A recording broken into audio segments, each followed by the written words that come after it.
Alhamdulillahirabbil alamin wassalatu wassalamu ala asyrafil anbiya'i wal mursalin wa ala alihi wa sahbihi ajma'in. Amma ba'du faya ibadallah usikum wa iyaya bitaqwallah fa innal jannata uiddat liman ittaqah. Qala ta'ala fil Qur'anil Karim a'udzu billahi minasyaitonir rajim. Ya ayyuhalladzina amanu taqullaha haqqa tuqatih wa la tamutunna illa wa antum muslimun. Kita berjumpa lagi dalam kajian hadis munakahat tentang sabda Rasulullah Shallallahu Alaihi Wasallam yang bunyinya la tagdob. Jadi Rasulullah SAW dimintai nasihat oleh sahabat yang ringkas, yang simple, yang singkat. Maka Rasul bersabda la tagdob. Bahkan beliau diminta miroron, bolak-balik nasihatnya. Rasul SAW berulang la tagdob. Jangan marah. Jangan marah-marah. Yang ternyata kalau kita perhatikan, ada juga marah yang dibolehkan. Ada juga bahkan marah yang diharuskan, yaitu yang dicontohkan oleh Rasulullah Shallallahu Alaihi Wasallam. Karena marah itu dilarang apabila bukan pada tempatnya, bukan pada posisi yang dibolehkan, bukan pada situasi dan kondisi yang tidak cocok untuk dimarahi. Dan beberapa ibroh serta implikasi sudah saya bahas. Dan terakhir itu dampak marah terhadap kesehatan sosial, ya. Maka sekarang dampak negatif marah pada kesehatan diri sendiri. Dan ternyata menurut hasil penelitian, pada diri sendiri juga ada dampak negatifnya. Utamanya cepat tua. Dengan sering marah itu akan cepat tua. Kenapa cepat tua? Loh kan marah itu menimbulkan bermuka merah. Kalau mukanya sering merah akibat marah-marah, maka akan cemberut, akan menimbulkan mengkerut wajah, pipi, dan lain sebagainya. Jadi akan menjadikan manusia itu cepat tua. Karena pada saat marah akan berdampak pada kulit muka. Raut muka akan mengerutkan wajah. Dan apabila sering terjadi, maka kulit muka akan berkerut. Sehingga orang pemarah akan lebih terlihat cepat tua. Jadi wajah orang marah itu pasti tidak cerah. Karena kelihatan memerah. Jika terlalu sering menampilkan wajah memerah, maka lama-kelamaan akan muram kelam, menghitam. Itulah salah satu faktor pemarah, wajahnya akan lebih tua dari usia. Jika marah sudah menjadi kebiasaan, maka wajah muram, memerah. Dan akan menjadi kenyataan. Karena marah memicu itu jantung. Jadi kalau marah itu memicu jantung memompa darah secara cepat. Maka anggota tubuh yang lain pun akan cepat lelah akibat sering marah tersebut. Akibatnya organ tubuh itu menjadi tua renta sebelum waktunya. Alias wajah dan fisik tua dikala usia muda akibat pemarah.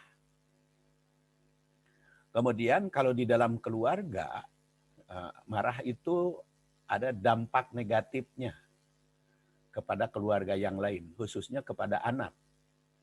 Sekali membentak anak, maka miliaran sel otak itu akan rusak, bahkan musnah.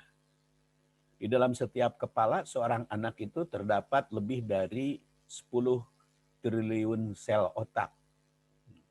10 triliun. 1 triliun itu kan 1000 miliar ya. 1 miliar itu 1000 juta.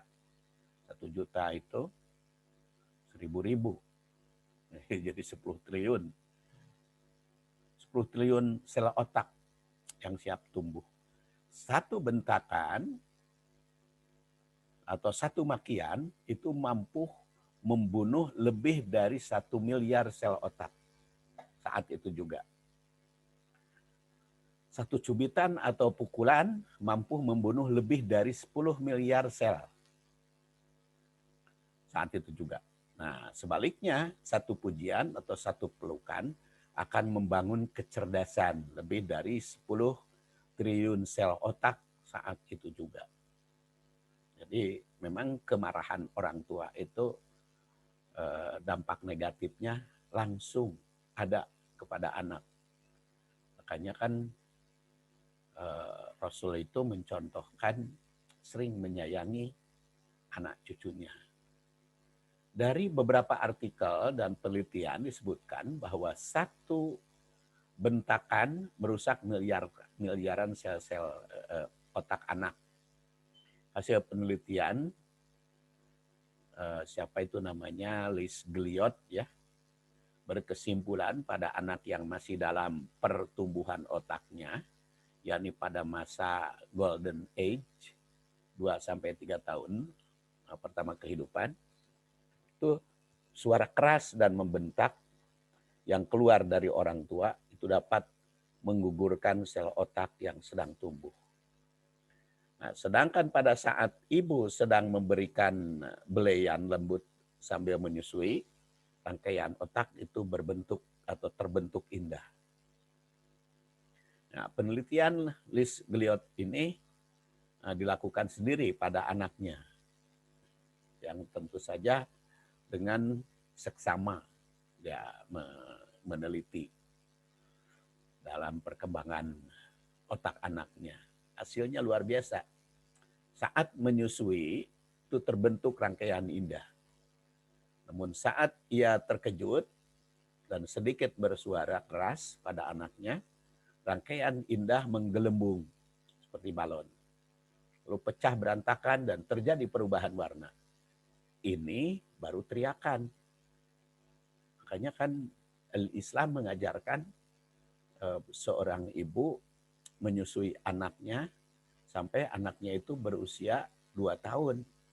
Karena disitulah perkembangan dan pertumbuhan anak. Dan menyusui itu kan otomatis dekapan sang ibu, kasih sayang sang ibu akan tersalur kepada anak. Kan sekarang ada perkembangan baru ya,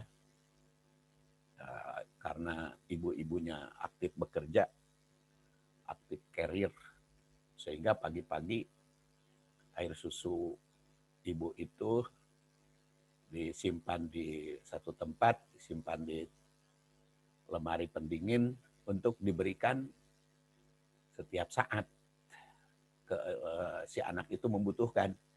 Sedangkan si ibunya pergi bertugas. Ya, secara gizi terpenuhi karena itu air susu ibu. Tetapi kaitan dengan perkembangan otak, perkembangan darah si anak itu tidak terjadi saluran dari kasih sayang ibu. Makanya boleh saja air susu ibu itu karena kebetulan mungkin ada ibu yang kurang normal air susunya, tidak bisa memberikan sesuai kepuasan dan kebutuhan anak, sehingga diganti oleh air susu buatan. Tapi yang penting itu justru bukan air susunya saja, tapi juga kasih sayang ibu terhadap anak. Justru sebaliknya, walaupun darah daging ibu, tetapi kalau tidak diberikan oleh ibu sendiri, tapi didekapannya oleh pembantu, oleh siapapun, oleh baby sister, maka kasih sayang ibu terhadap anak tidak tersalur, dan kasih sayang anak terhadap ibu di masa yang akan datang itu juga terputus. Makanya kan doanya juga Robbik Firli wali daya warhamhuma kama rabbayani shogiro. Itu doa anak. Robbik Firli, ya Allah ampunilah aku wali daya dan ampunilah orang tuaku. Warhamhuma kama rabbayani shogiro. Curahkanlah kasih sayangmu kepada orang tua seperti mereka menyayangi aku sewaktu aku masih kecil. Dan itu menurut saya ada dampaknya doa si anak itu. Didikan pada orang tua kan itu doa dari Al-Quran. Warhamhuma kama rabbayani shogiro. Jadi kama rabbayani shogiro itu seperti mereka menyayangi aku sewaktu aku masih kecil. Nah kalau orang tua menyayanginya disalurkan melalui baby sister, melalui pembantu, ya tentu saja kasih sayang Allah juga akan berdampak seperti itu, tidak langsung ke ayah ibunya, tapi juga kepada anaknya. Kepada baby sister. Sebaliknya, yang berdoa itu kan kama rabbayani shogiro, seperti mereka menyayangi aku sewaktu aku masih kecil. Nah, sewaktu aku masih kecil itu ternyata ya dikasih sayang, disayangi oleh orang lain, maka pada orang lain juga salurannya. Jadi wali daya itu.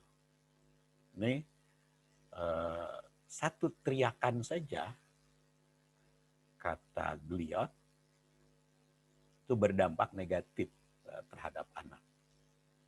Makanya berhati-hati dalam memarahi anak.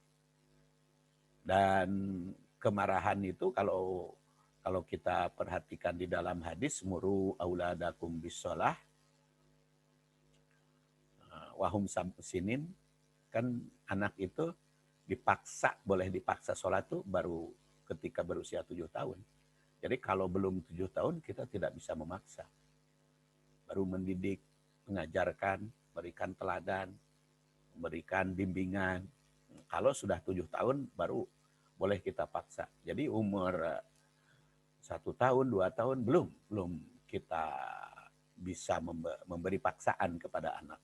Anjuran, makanya TK itu ya, usia TK, guru-guru TK, jangan ada PR, jangan ada pemaksaan kepada anak. Mereka harus masih membutuhkan permainan, masih membutuhkan kasih sayang. Jadi makanya perintahnya muru auladakum bisolah wahum sinin, 7 tahun itu.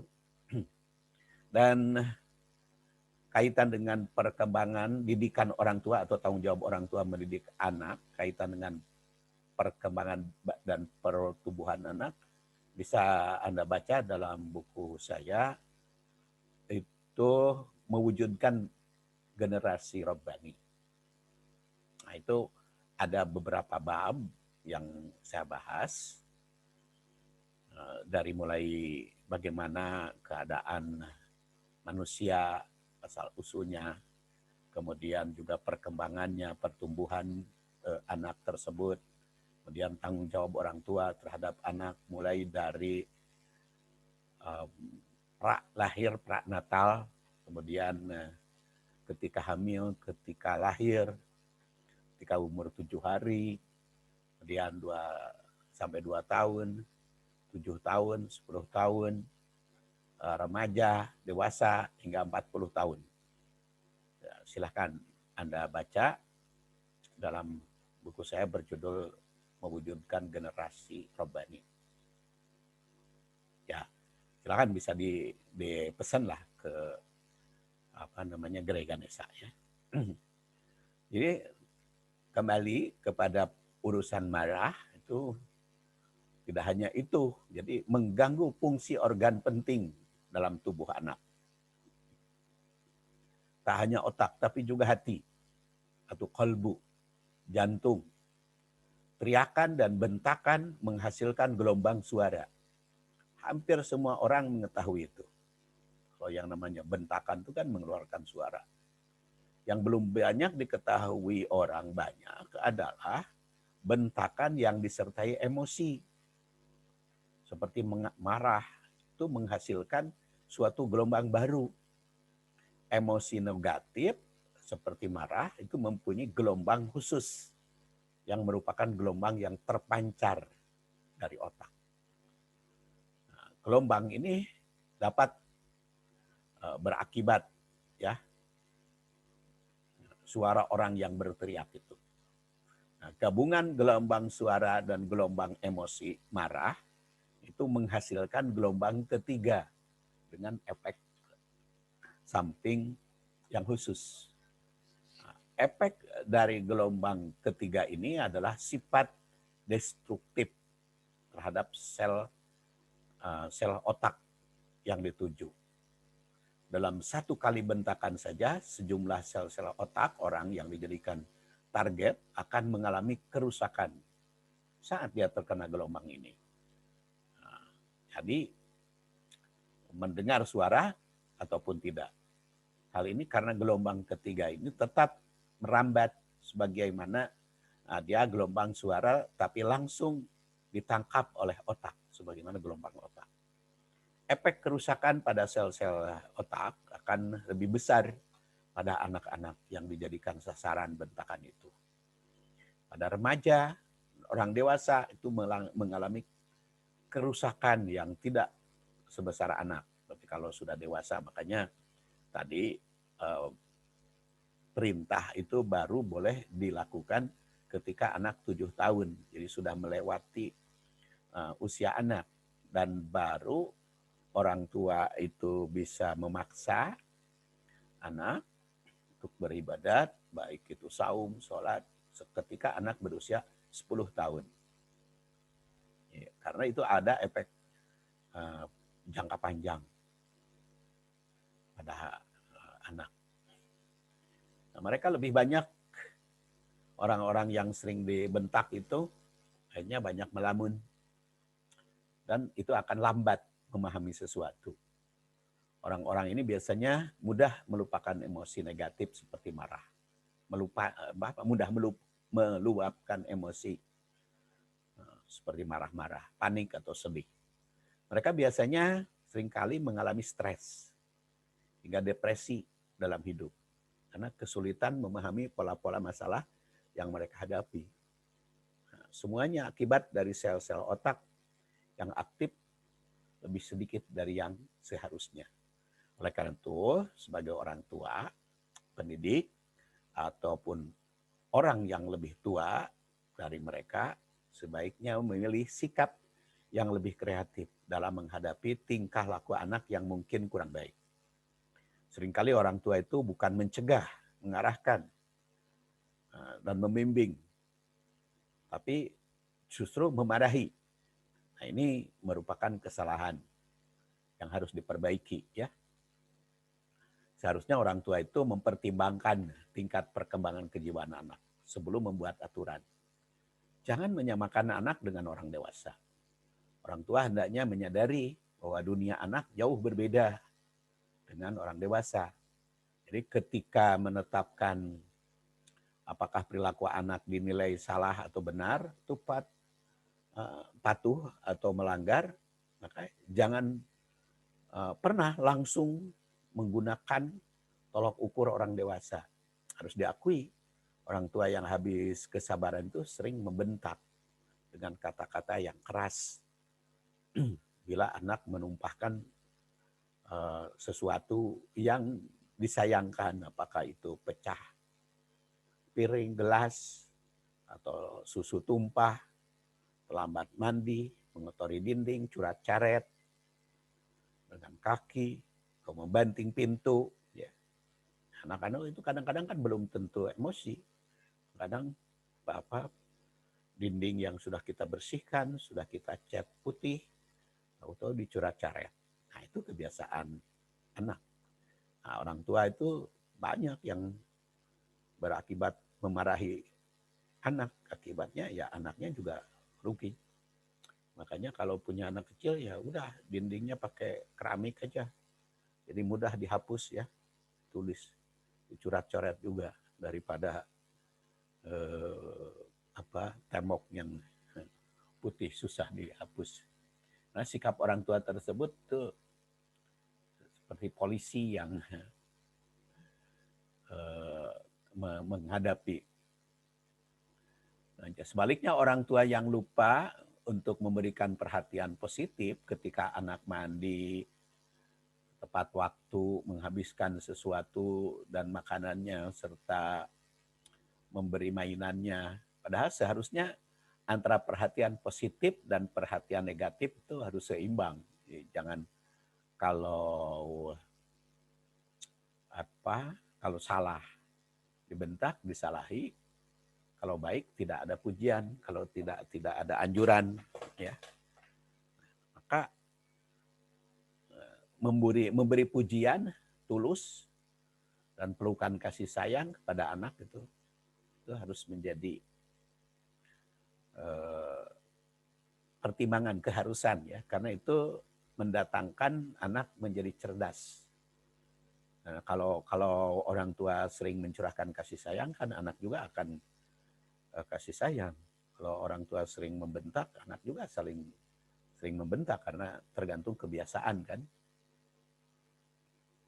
Kalau mencurahkan kasih sayang, maka anak kasih sayang. Jadi beberapa hal yang buruk bisa terjadi akibat buruknya orang tua terhadap anak. Dan bisa kita lihat beberapa hal ya. Pertama, marah itu berdampak buruk untuk kesehatan anak. Memukul, menjewer, itu dapat merusak kesehatan mental. Karena secara negatif kesehatan mentalnya. Itu secara tidak langsung hal ini akan mempengaruhi pertumbuhan mental anak. Meskipun secara umum menjewer anak itu tidak meninggalkan bekas, tidak menimbulkan luka pada telinga anak, namun nyatanya hal ini dapat merusak beberapa jaringan saraf anak. Meski tidak secara langsung. Untuk itu sebaiknya hindari perilaku menjewer anak. Makanya kan dalam hadis Rasulullah SAW itu, tadribil wajah, jangan memukul wajah. Jadi wajah itu jewer telinga itu kan termasuk kategori wajah. Jadi jangan diganggu wajah. Sebaiknya hindari perilaku menjewer anak ketika mereka berbuat kesalahan. Nah, sebaliknya menasehati anak jika apa yang dilakukan itu bukanlah perbuatan terpuji apabila dengan kemarahan, ya. Kemudian itu bisa membuat anak takut pada orang tua. Kalau oleh kita sering dimarahi, membuat anak itu takut pada orang tua, mendengarkan dan memukul, menjewer anak ketika mereka berbuat salah, malah akan membuat anak itu ketakutan pada orang tua. Jangan pernah meneriaki dan memarahi anak, terlebih lagi memberikannya hukuman fisik berupa jeweran ketika belum waktunya. Hal ini hanya akan membuat anak merasa takut dan akan membentengi diri. Nah, untuk itulah apabila tidak ingin membuat anak melakukan kesalahan yang sama, coba cara dengan tidak menghukum. Ya. Kemudian juga bisa merusak harga diri karena sering dijewer itu. Karena anak merasa aman dan nyaman adalah tugas sebagai orang tua, memberikan kenyamanan.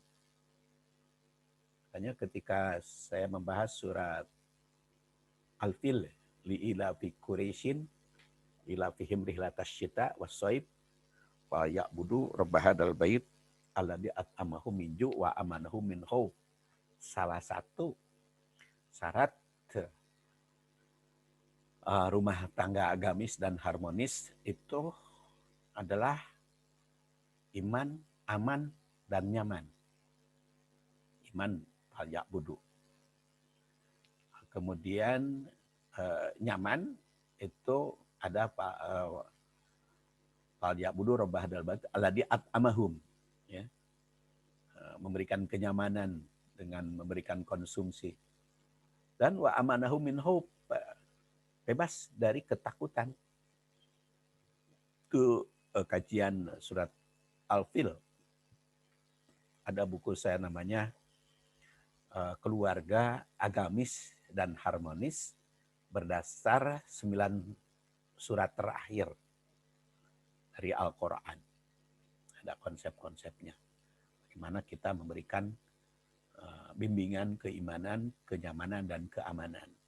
Sebab ketika anak berada di sekitar orang tua yang seharusnya melindungi mereka, rasa aman itu harus didapat oleh mereka. Jangan sampai merasa terancam oleh orang tua. Sebab kalau merasa terancam, anak itu akan merasa harga dirinya berkurang, tidak dihargai. Nah, marah orang tua tersebut dapat memberi efek negatif pada perkembangan mental anak dan menghalangi rasa aman. Sehingga tidak nyaman, ya. Kemudian marah juga memunculkan anak sering terjadi bohong. Kalau sering dimarahi, maka anak akan berbohong karena takut mendapat hukuman. Setiap anak itu berbuat salah, selalu kita hukum. Maka ketika berbuat salah, mereka akan menutupi kesalahan karena takut dihukum. Ya, akibatnya berbohong. Jadi mendidik tidak baik. Mereka akan berusaha menghindari hukuman. Selain membuat anak menjadi lebih takut, tapi juga akan menutupi diri. Akibatnya dusta atau bohong mereka lakukan akan menimbulkan kebiasaan. Hal ini juga akan melahirkan jiwa pembohong pada anak. Karena anak takut akan hukuman yang diberikan dan membuatnya tidak akan mengikuti kesalahannya. Supaya tidak akan mengakui kesalahan karena takut dihukum. Jadi ya hukuman sesuai, tetapi jangan sampai menjadi tertanam di dalam jiwa anak tersebut sehingga menimbulkan kebohongan. Kenapa? Karena ketika orang tua sering memberikan hukuman fisik pada anak, maka tanpa disadari telah memberikan sebuah pesan pada anak bahwa hanya orang besar dan yang memiliki kekuatan saja yang dapat bertindak agresif.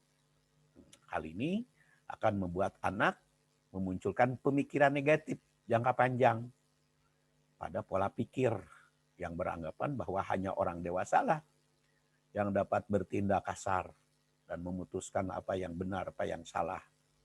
Bahkan anak juga harus mengetahui mana yang benar, mana yang salah. Jangan hanya kata orang tua salah. Jadi harus mengerti kalau kesalahannya itu seperti apa.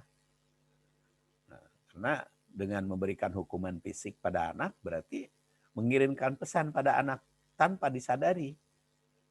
Apalagi kalau si anak itu kesalahannya tidak mengakui kesalahan.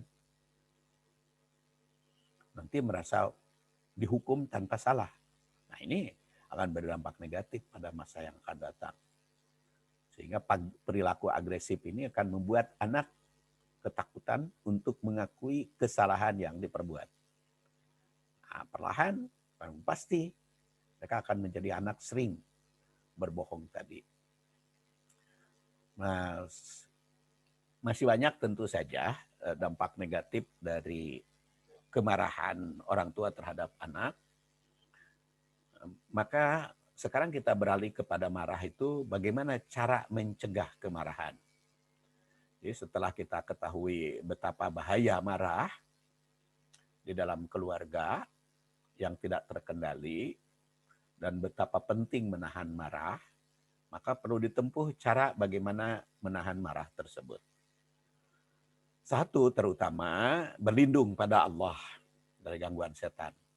Hal ini bukan hanya bernilai ibadah, tapi juga dapat mengalihkan emosi yang bergejolak pada kesadaran akan keagungan ilahi dan menghindar dari gangguan setan. Ketika Mu'ad bin Jabal konsultasi tentang bagaimana mengendalikan marah, maka Rasulullah SAW berpesan agar berdoa, Allahumma inni a'udzubika minasyaitonir rajim.